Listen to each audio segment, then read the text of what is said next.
I'm originally from South Africa, so after high school I studied sharks for research as part of a project with the local university in South Africa. Instead of continuing to study sharks scientifically, I went down a conservation route. I wanted to kind of share my information about sharks to the general public and divers.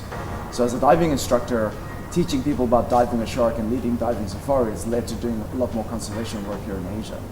And this is something I've been working on since 1998. And in 2009, I started approaching some of the bigger international schools in Thailand, in Bangkok here. And it's just kind of snowballed from then. It's just got bigger and bigger and bigger. We've been invited to more countries, more international schools, and it became a name. And that's how Shark Guardian came about.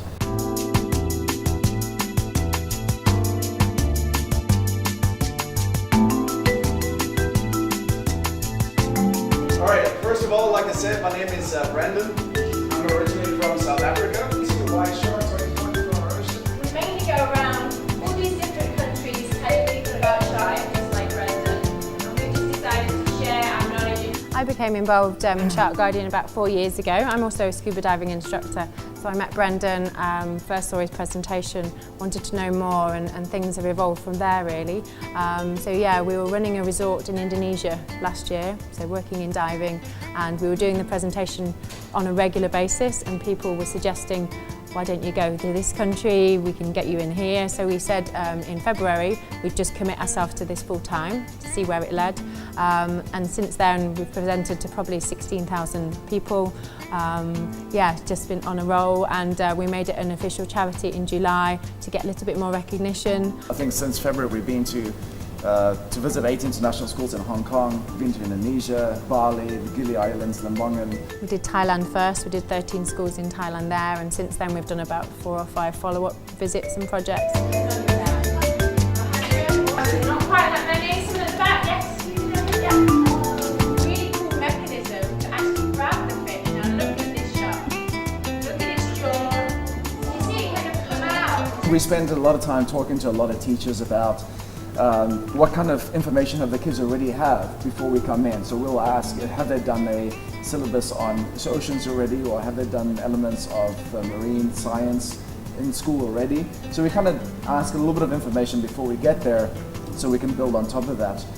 When we first started presenting at international schools, we got a lot of suggestions and tips from teachers how to make it more interaction, what kind of videos to show or not to show, and we kind of built it from there. So it's been a learning experience for us, and I think we've adapted to it quite well. We've got about 7 or 8 different versions, and before each presentation, yeah, we look at the ages, what they know, you know, different backgrounds, and we tweak it. Likewise, if we're presenting to a dive community, you know, it's aimed at a different level. But even then, even people who think they know a lot about sharks, they always say that they learned something. So we know we're always getting our educational messages across.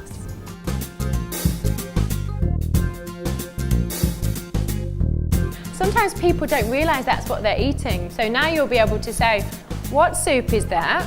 And if they say shark fin, what will you say to them?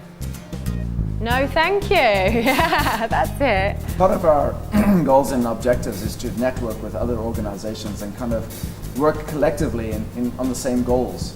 And if you look at all the shark organizations that are out there, they're all working towards the same thing, yet there doesn't seem to be a lot of networking between them sometimes.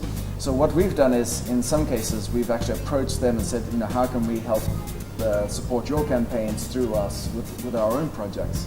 So one example is in Hong Kong, we met Alex Hufford, who used to work with the Hong Kong Shark Foundation.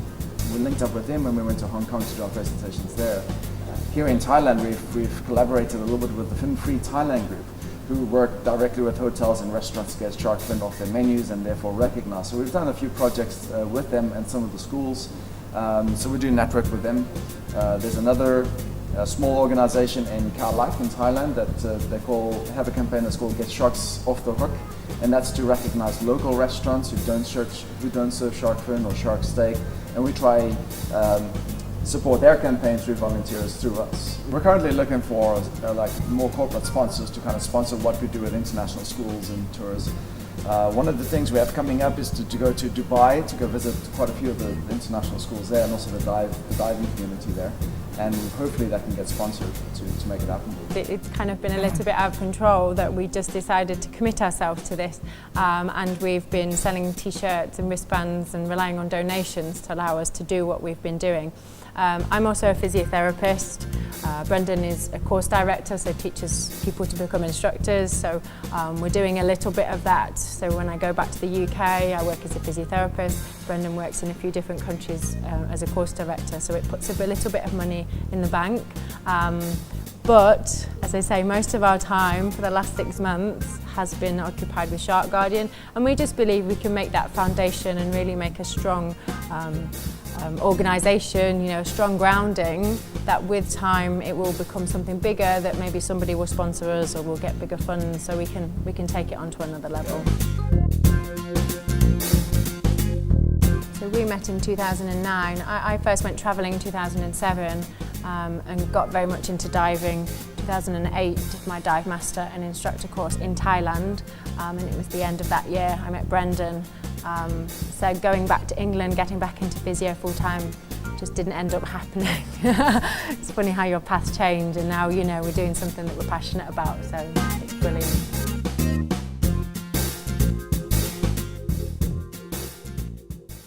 Are you having problems with hot weather? The globe's heating up, fans aren't cool enough, it's too warm inside your house. Chu2i Trading's your solution.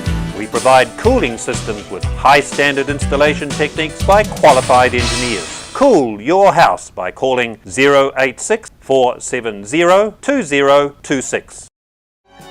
Get a unique style of shelter with a tensile freeform structure that can add to your building design and profit from its lightweight, large-span, translucent fabric all the way from Europe.